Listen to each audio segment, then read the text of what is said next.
I mean, the first time we had an opportunity to talk was at the African American Museum reception, and we sort of pulled each other aside, said, we're targeted. We're one of these.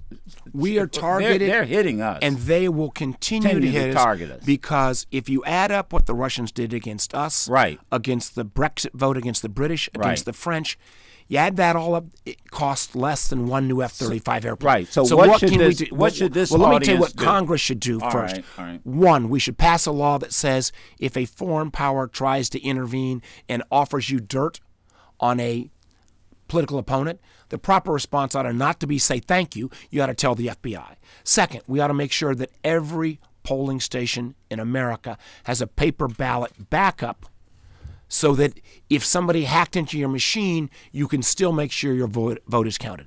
Third, we need to put in place rules of the road around social media, not only the ones I outlined, but also a basic rule that says if somebody is advertising on Facebook a political ad, there ought to be the same disclosure requirement as if they advertise on your radio show.